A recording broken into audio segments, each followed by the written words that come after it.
Let me say that today we are observing part of a legislative process that takes place anytime you're dealing with a difficult issue like we're dealing with right now. The process sometimes has bumps in the road, and that I think is what has happened today. We cannot take our mind off of why we're here, though. We're here to try to solve an age-old problem. It's been going on for 30 plus years, and it's getting worse. And one of the problems right now that we're dealing with, of course, is we're dealing with our Medicaid system and trying to adequately fund our Medicaid system so that we do the things that we need to do in this state, and that's help the people who can't help themselves. This is all about people. There is a process to get to that, but we cannot take our minds off of the people that we serve in this state. We cannot take our minds off the 1 million people, mostly children, who were born into poverty through no choice of their own, who do not have health insurance, who have no way of taking care of themselves, who cannot grow strong and healthy and go to school and learn and become productive citizens of this state. We cannot take our minds off of our elderly who are in nursing homes right now that I have visited so many of. I've seen the children out there. I've seen the mentally ill. I've seen the disabled individuals out across our state.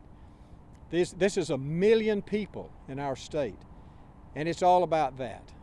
We're involved now with the legislative process on trying to decide if the people of Alabama can make the decision on whether or not to have a simple lottery, and that's all we're pushing, is a simple lottery that is, I think, very clean, and that's all that we're dealing with right now. This simple lottery, I believe that the people of Alabama will vote for.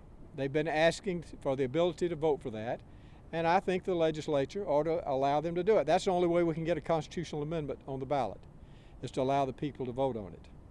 So what I'm asking is the legislature to do the same thing, to think of the people, think of why we're here, think of the people, because that's the only reason we're here right now.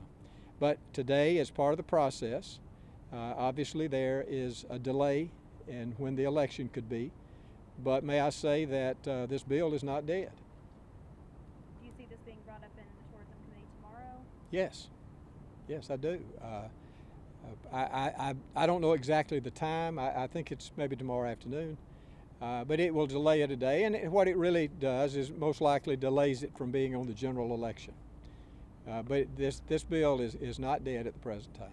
Does that delay from the general election impact what voters could, the turnout you think for the special election for the lottery? I don't know how to determine that. I think, though, that the people of the state who wish to vote on this issue will turn out for it.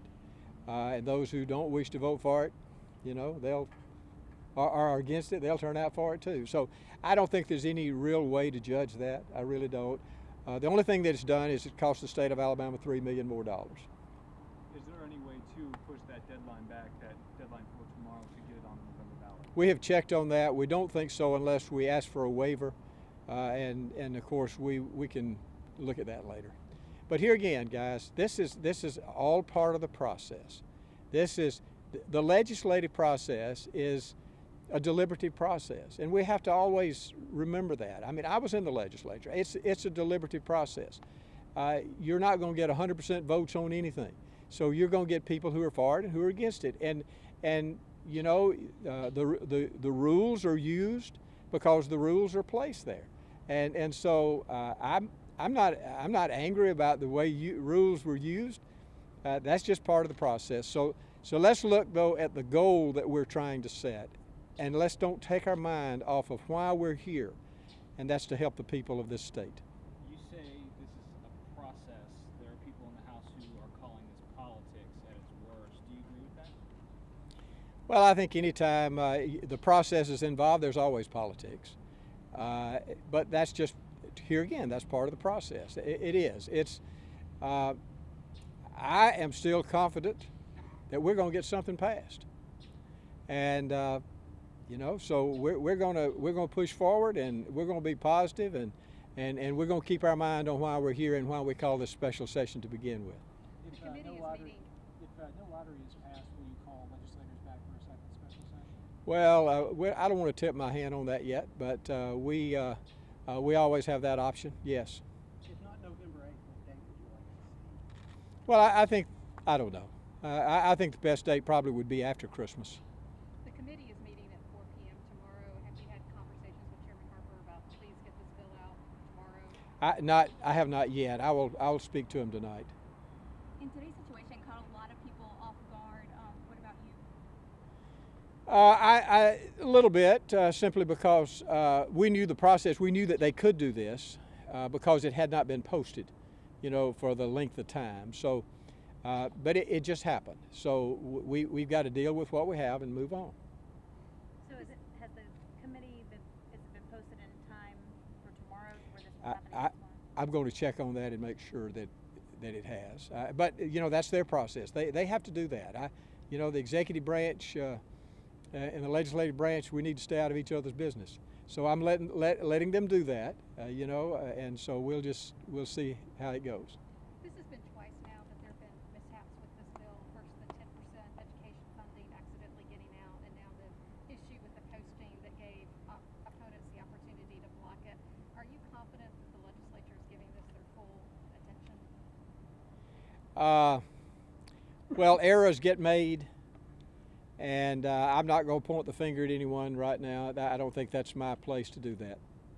One of the opponents of the lottery bill, one of the legislators told me that he feels as though the BP bill takes care of Medicaid, and so he didn't feel like this lottery bill was necessary. What's your response to that? The BP bill can potentially take care of it for a year, but it's not going to take care of it long term. And what we've got to do in thinking about taking care of the people and putting in our regional care organizations and not having to give back the $748 million. If we fail to not get long-term funding, that is going to happen. And we will not be able to institute our regional care organizations. We will not be able to bend the cost curve of the cost of Medicaid. We will not be able to serve the people of this state who really need it the most.